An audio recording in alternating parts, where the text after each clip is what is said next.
Okay, so where was I? I gotta drink, feel better. Um, so basically, the Witchfinder has stopped. He's not gonna end his life now. He's gonna continue his pursuit to find the heretics that they call, who can see, and the children of Jerumel. So, basically, I forgot exactly what happened, but the village, I think, felt. I don't know if they were told that the children of Jerumel, which they knew that Kofund and Hanawa were the children of Jerumel. That I think they realized that they could see, and they want them now removed and to leave the village. So, basically, Baba Voss and the mother, her name is Magra, and Paris, the person who is like the village's healer, sweat slash like person of great wisdom. um they'll decide to leave the village and go on this journey with the children to find Jerumel finally, because the village is kind of casting them out and they have nowhere else to go, because they get word that the Witchfinder, because the Witchfinder came to where they were looking for the children, so they realize the Witchfinder is close, that they're going to find them. So they decide to send the children away, hoping that it'll stave off the Witchfinder from, taking any bad action on them. So basically, they go on a journey now. Apparently, Baba Voss had time during all these years to make like a little like sailboat, like made of like logs, like a raft with a little sail on it. So he makes one of those, and they're like, "Where'd you get time to make this?" And he's like, "Anything Jura Morel can do, I can do even better." So you get that whole thing going back and forth between the birth father and the father that raised them, the adopted father. How he kind of is competing for his children's kind of love, making this raft, realizing that one day they may need it to go on this journey that he was kind of. It was more the mother didn't want them to go. Like she was kind of telling them, "Hey, you guys shouldn't go." So they go on this journey, and as they're going on the journey, the Witchfinder just gets to the village and comes to where they are on the river and starts circling the river. And obviously, the people who can't see, which is all the other people in the world, they use their keen sense of hearing to hear like a. I mean, obviously they have dogs with them, so the dogs can't go in the water, but they're circling the river, which is kind of narrow, and they're on both sides, and they have people with like little like maces that are on like ropes, like almost like a Castlevania chain whip, and they're swinging it above their head and trying to catch the people when they hear any noise. And also, one other person from the village came with them. She was someone that I believe that she was a shadow in the village, so she had the ability to be very silent and very stealthy, that people couldn't hear them, and she would shadow people and figure out what was going on, and then report back to people that wanted shadows that would enlist her. So that's how she knew the children of Drumrel could see, because she was able to kind of like sneak up on them, even though they could see and see around stuff. But she was able to sneak up on also, or did she sneak up on Baba Voss and them? She snuck up on somebody and heard the fact that they were talking about the children that they could see and what everything that was going on with them. But anyway, back to they're trying to get away, and in doing so, Magra, the mother, she gets stabbed by the soldiers wading into the water and finding the raft, and one of them stabs her in the leg. And Baba Voss is basically fighting these people off. Little underwater battle, little thing that's going on there. They get away, but she's injured. They're trying to keep her safe, and they eventually come to a shore. They make a little camp where they believe they're downriver enough. They basically set up camp. They go to bed for the night, and someone steals all their weapons. And they wake up, and then the children who can see the fact that, basically there's someone standing in the distance, and they realize where the weapons were taken, so they go off in that direction. Which, by the way, they took a vote of everyone there to see if they were going to continue with the journey to bring the children to Jura Morel, or just to get out of there and get to safety. And the vote was by one vote, voted to stay the journey to get the children to Jura Morel. So that's what they're doing. So they go to this person who stole the stuff, and they realize he can see, and there's a symbol on his chest because they were just about to kill him. And that symbol was a symbol that Jura Morel guy said in the note to the children, that only they could see the note because it was printed, so the blind people couldn't see what it was. On the note, it had the symbol, and that was the symbol on this guy's chest. So that was the symbol that Jura Morel said he would leave for clues as to what's going on and what to do. So they realized that the person stealing the stuff from them, they could actually see. That's how they knew how to steal stuff and that they were there. So this guy was basically scavenging for his village because they didn't like him because they treated him badly because he was able to see and they found out about it. So he basically goes with them, and they tell him, hey, you can come with us.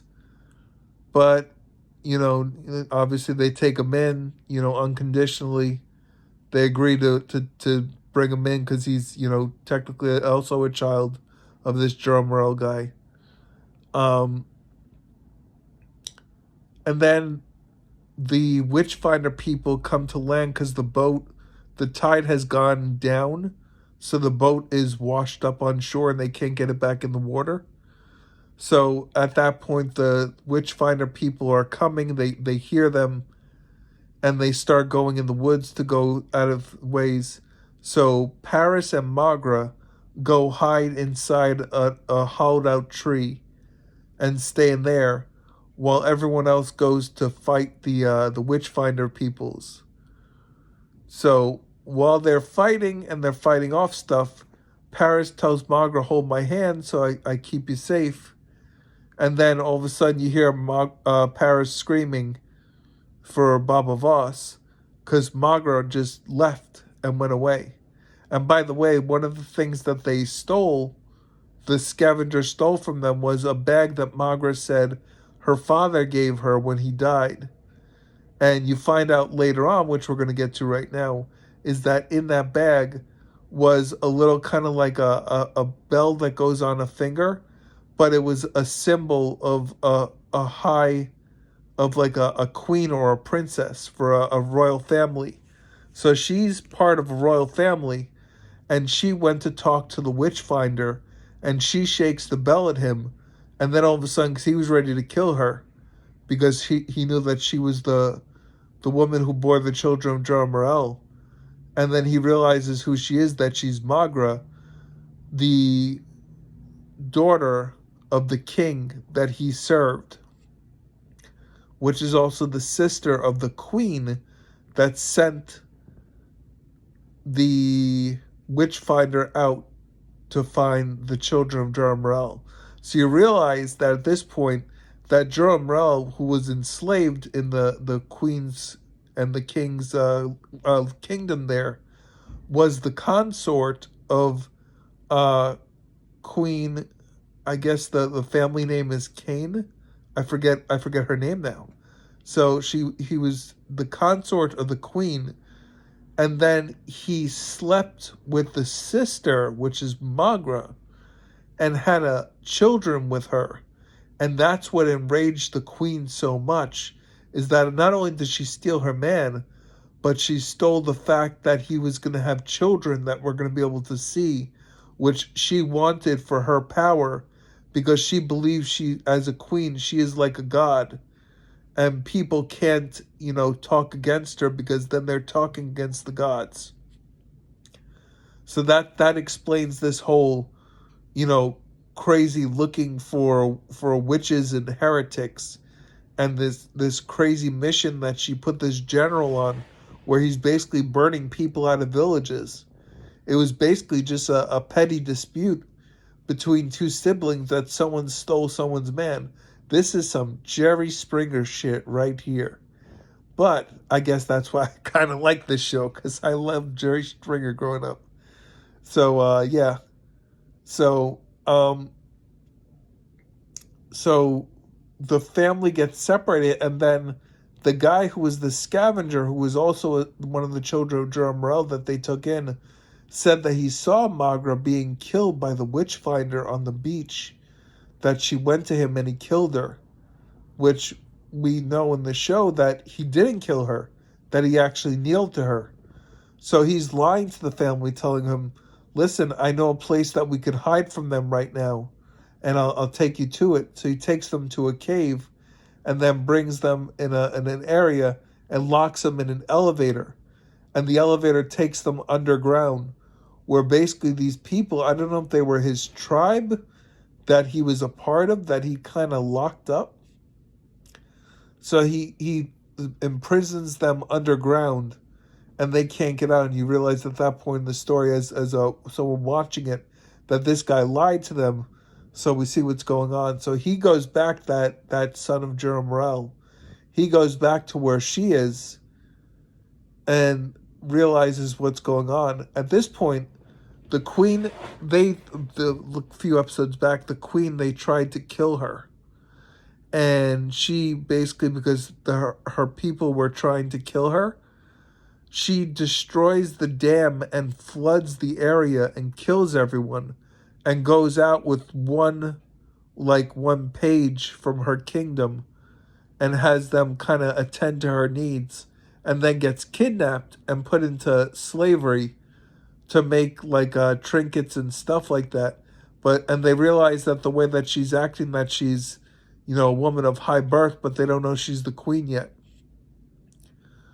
So once she tells someone that she's the queen, because she doesn't like the way she's being treated, and she's basically not listening and working or doing anything, she tells one woman she's the queen, and then that woman betrays her and tells the head there, and they find, because there's a jewel that's put in her chest when she becomes the queen.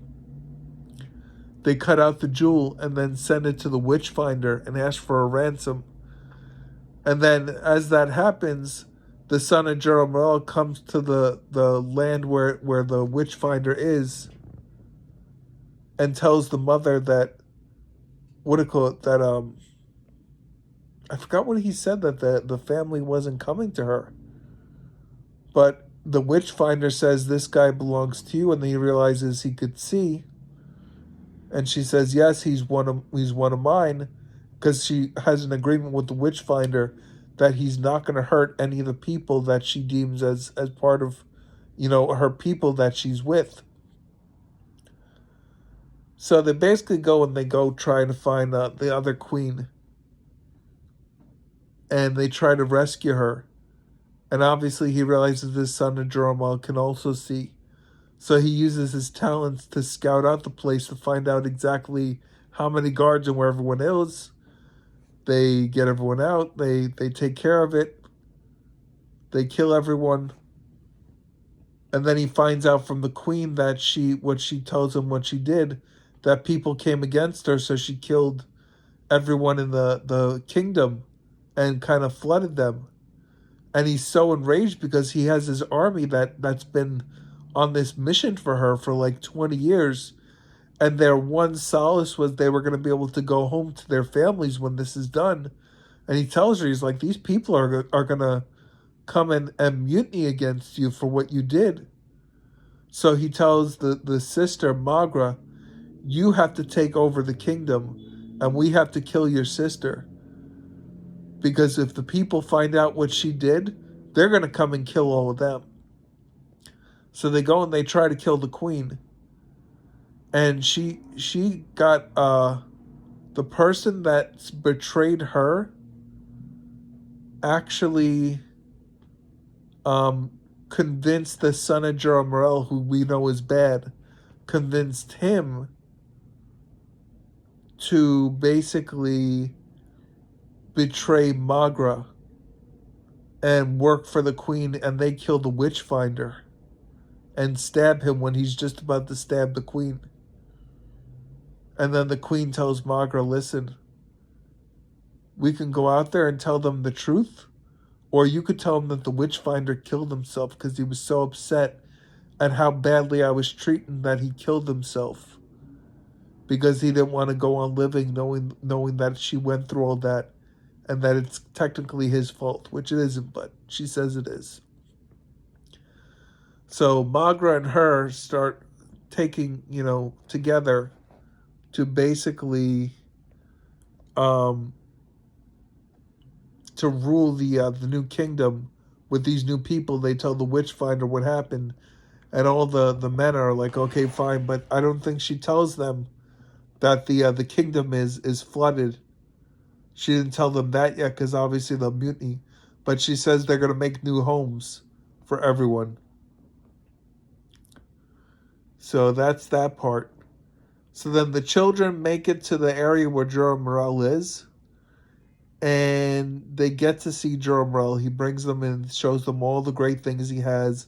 He's got running electricity. He's got a bunch of other children with him that he fathered, and they all kind of run a camp there. And then you see, like, he takes them in the Kofun and Hanaway. He puts them, gives them their own rooms. He shows them that they could use showers and change clothes and all this stuff. And Kofun is kind of like hesitant with everything because he's kind of like, well, you left our mother all these years. You could have, been with us and you weren't. So he was kind of upset. But Hanuma was accepting of all this. She just wanted to be not feared by everyone and for people to actually, she wanted to be feared, but she didn't want people to treat her badly. So she kind of had that little bit of streak that Jorah Morel has. And it basically comes out that Jorah Morel is going to sell Hanuma to one of the other generals that are in the area because that general works for Edo. I think it's Edo Voss, which is Baba Voss's brother, which was also a slaver. So he takes her, Hanuma, because he wants to. He makes a deal with that guy because otherwise, that general would have came after his family with his entire army. And Jorah Morel didn't want to do that, so he just made a deal and gave her away. And Kofun hears about this when he's making the deal to send her away to the general. And then they hear Kofun and they put him in a cage, in like a cell. And then they come and they tell him, hey, this is what had to happen. It was a necessary step I had to make to have peace for my people here. And Kofun's not having it, so he headbutts Jorah Morel. So Jorah Morel tells his men, which are his children, to take Kofun out back and kill him. And he gives them a gun, which he has guns there, you see. So he takes him out back to kill him. He goes they were just about to pull the trigger, and who comes to save him? Baba Voss. Somehow he got through. He got in there. They weren't allowing Baba Voss and Paris and the other one, the Shadow, to come into the encampment. It was only for people who were sighted. But I don't know if his guards were blind or not, because they didn't see Baba Voss. He just came up on them and sliced them up with his sword. So then Baba Voss and Kofun go in to take Jermorel and to kill him because of what he did. And there's a battle, and the lights go out, and Jermorel can't see. So now Baba Voss has the upper hand. So Baba Voss basically winds up gouging out the eyes of Jermorel, making him blind, which is the one thing that he prided himself on not having happen, is the fact that he could see. So that's how it's that, and they end the show that basically they're going and they figure out where Hanawa is, which is basically in the slaver camp, and it's a big encampment, bigger than before. So that's, I guess, how season 2 is going to be. And that is my very long review that's going to be 2 parts. Later.